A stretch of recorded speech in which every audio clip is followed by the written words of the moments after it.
How you doing, everyone? My name is Ryan and this is Ade, and welcome back to another edition of Box Talk. With the aftermath of Mayweather versus Maidana being signed, it left two guys on the outside looking in. Khan supposedly signed a contract to fight Mayweather back in December, and Broner exercised rematch clause with Maidana for a fight in April. Now we've got 3rd of May. Ade, what do you think? What's next for Broner and Khan? Fight each other. You ain't scared of each other, fight each other. Broner's been talking about Khan for a long time. And it's strange how Broner's had two kind of lopsided, one against Maidana and he got beat by Maidana. He doesn't seem to be calling people out and dissing people as much as he used to. So I'd like to see him versus Khan. But on a more serious note, look, it's unfortunate for Khan.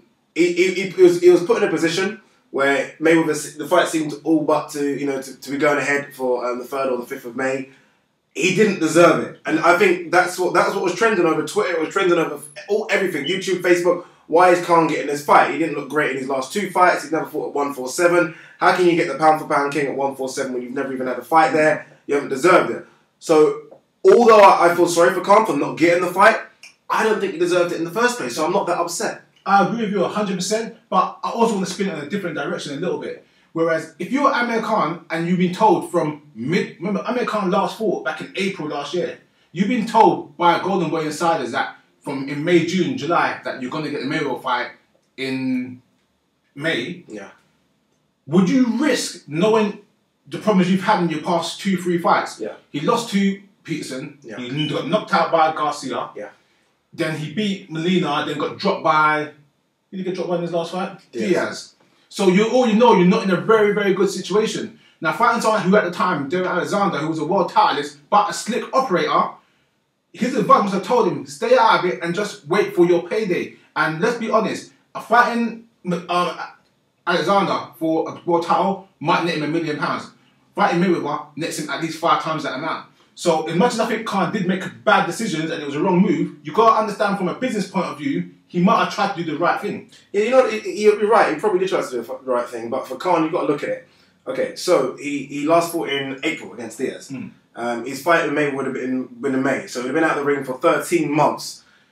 Now, in December, if you're told that you're going to get the Mayweather fight, which, you pretty much are told you're going to get the Mayweather fight, there's no problem having a nice little 8-10 rounder in Bolton, come home, and doing what Kell Brook's doing, I think, on the undercard of the Tony Bellew fight, fighting a nobody. Just a steady little fight. Stay active. If you know you're that sure that you're going to get the Mayweather fight in May, and you signed it in December, why not have a little warm-up fight in January, December? A little home fight. Nothing special, against a nobody. Just a little home fight, just to kind of stay active. I don't know what makes Khan think that, of all people, he can be inactive for 13 months and go against the pound-for-pound #1, who, for the first time in his whole career, is being active. Again, I agree with you 100%, but I feel not sorry for Khan, but like I said, you're with Golden Boy. Yeah. You're in the same company as Mayweather. Yeah.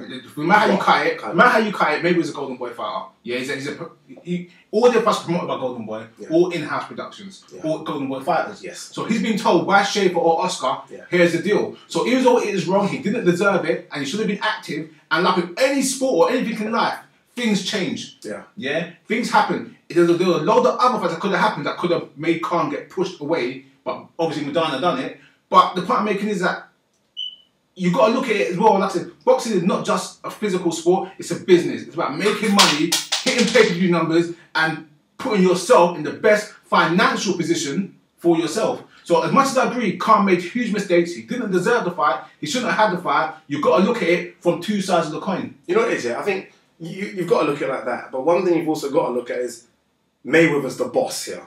And Mayweather's put himself in that position with the performances and everything else over the few years. He's the boss. He seems, him and Pacquiao, and I'll probably put Cotto in that bracket as well, seems to be the only fighters that can literally say, I want to fight A, B or C, and that's it. There's no argument. And what I don't like is the way these fighters seem to be waiting and wanting this call. Like, oh, please, Mayweather, call me, please. And it's almost like they're not calling him because they genuinely believe they can beat him. They're calling him almost like the Vladimir Klitschko situation just for a good payday. Yeah. And I think that's where it's gone wrong. I like Maidana in the sense that Maidana is one of those fighters. Look, I don't think he's got a chance in hell against Mayweather. That's another video altogether. But I like the fact that he actually, I believe, isn't thinking of the payday. I think he's actually thinking, I can beat him after the Broner performance. He's thinking, I can beat you. This is what I like about Maidana. Maidana earned his shot. Yeah.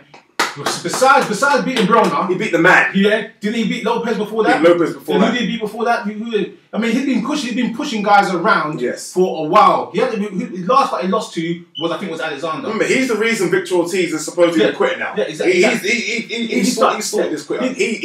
Let's be honest, he beat up Amir Khan as well. Amir Khan might have got a decision, but it's on when Amir Khan's fight. Sorry to interrupt you, man. Amir Khan Maidana fight, because I've seen Khan saying, "Oh, I beat the guy that you're gonna fight." Someone's like, "You got the decision." Yeah. But deep down inside, you know you're lost. It's this weird scenario. You know you lost the fight. So the thing about Maidana, what makes it very interesting, that Maidana's always been the what's the word?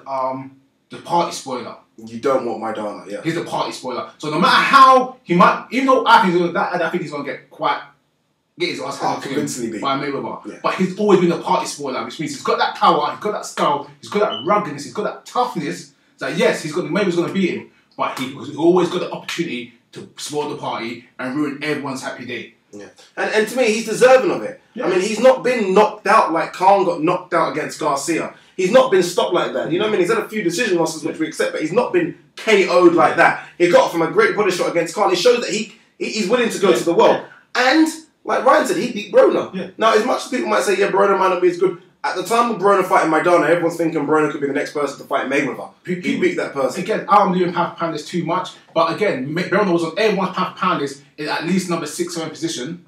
Yeah. He was a 3-time world champion in 3 different weight classes, Everyone was calling this fight a mismatch before. Even on the videos we done for BoxTalk, we would have said that, but guess what? It's kind of an easy match for Broner, but the power's the issue. And the power came up and showed it. The good thing about Khan, and this is where I think Khan is in a fortunate position, and for a number of reasons. A, he's young. B, he's marketable. And 3, he's now moved up to a division which is more stacked than any other division right now in boxing.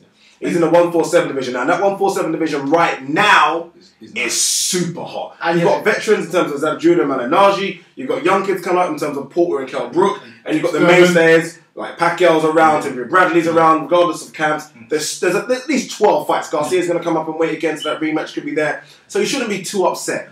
And Eddie Hearn's offered him $5 million to fight Kell Brook. Yeah. Oh, not bad at all. The thing about Amir Khan, he has an entertaining style. Has a very entertaining style, which TV companies like. That's what they always put him on, and they don't want to give him no other days, HBO days, not undercard days, not fight over here, not fight over there. Wherever he fights, they show the fight because he's got an entertaining style. The another question what comes into the Broner side, is how powerful is Al Haymon? He signs Mayweather, he signs Maidana, he signs Broner. Maidana and Broner got a rematch called for a guaranteed rematch. Yes. Mayweather comes along, and Al Haymon does his magic, pushes away the rematch, leaves Broner as it stands right now with nothing, gives Mayweather Broner's big brother his fight. Yeah. When Mayweather finishes with Maidana, where does that leave Broner for Maidana? I think the thing. Would you really want to see Maidana after he gets beat by Mayweather? After everyone calls what the word they use, the blueprint. Yeah. After Mayweather showed the blueprint on how to beat Maidana, which is Broner's going to copy. Would you want to see that fight again? I think the thing for Broner is that you take away the ego, you take away all the extras that come with Broner, and you've got this young kid who's been beaten once, and that's what you have to break it down with. I think Mayweather's given this thing about all this big record. You look at all your best fighters in history, people, and I mean all your best fighters had losses. Every single one of them, and don't got Calzaghe in there, by the way. All your best fighters had losses. O's don't really count. Mayweather's made it seem as though this is the thing, they're going to say, someone's O has to go. It doesn't really. Someone's O will have to go. And I think Broner's in a position where he's young. I think it's a wake-up call for him. I think he tried to jump too many ways. I think Broner really is a 140 guy still. He's going to go into 147 and maybe even 154 because he's quite tall. But for now, he's a 140 guy. And I think there's plenty of fights for him. So many. I mean, I wouldn't mind seeing him at 147 to fight Andre Berto or Devin Alexandra. There's loads of fights out there for him. How do you think Broner feels right now, knowing that the guy he looked up to, even though in his own camp, Al Haymon, Golden Boy, the whole team, kind of took Mayweather's side in this whole scenario? Because there was apparently rumours that Broner and Mayweather weren't too happy or had a disagreement over this scenario. I mean, it must be quite humbling in the sense where you're a world champion, a young fighter, you just come from your loss, you've exercised your contractual right in a rematch, but your manager, Al Haymon, your promoter, Golden Boy, and your person you look up to, your inspiration, take your guy. You're right, they've taken your guy, but I think Broner's got to look back at it and forget and put his ego to the side and think, wait a minute. Al Haymon's the most powerful man in boxing. For people that don't know that, check Google it, everyone says it. Mayweather right now is the most powerful boxer in boxing. they call the shots. If they say step aside, you step aside. And Broner might not like it, but you step aside. And then let's get honest. Broner's been given a nice little handshake to step aside as well. He's probably been given a nice little check to step aside, because if there was a rematch clause and it's not been exercised, he's been given a bit of money and to like move away. And I think he's happy to move away. I mean, his ego wanted Maidana again, but I don't think his body wanted Maidana again. I mean, when someone hurts you and puts you down like that, you might say, I want a rematch because you're ego, but deep down, he's almost been given a little blight here. Because say, for example, Maidana did beat him in a rematch. A big earbud. That's it, it's done. Yeah, that's it. That's it. He's almost like Andre Berto. He's almost kind of like, who wants to fight you now, Broner? So he might look it back and think, he's dodged a bullet here. Yeah. There's rumours here that Broner's going to be on the undercard of Mayweather. If there was an undercard, like I said, I would love to see Broner versus Khan at 140 or 147 on the undercard and make that the winner-loser versus the winner-loser of either fight. That way, Khan could earn his shot to try to get a Mayweather fight. And even if he loses and Maidana loses, he gets a rematch from Maidana, who he won a fairly close decision 3-4 years ago. Yeah, I would love it. It's not going to happen, is it, though? I'd love to see it. But they're two young Golden Boy fighters. Two young Golden Boy fighters that are going to bring him in good money in the future. I just don't think they'll risk doing it. And here's the flip coin of that. If Broner won the Mayweather one, then you get Mayweather Light versus Mayweather Jr. Yeah, but you know what? I think already watching Broner's last couple of fights when he stepped up in opposition against Maidana and against Maidana, he is no way ready for the pound king. But guys, what do you think? Okay, look, it's signed. Mayweather Maidana is signed. May the 3rd, it's happening. Easy win. We'll do a video for that coming up soon.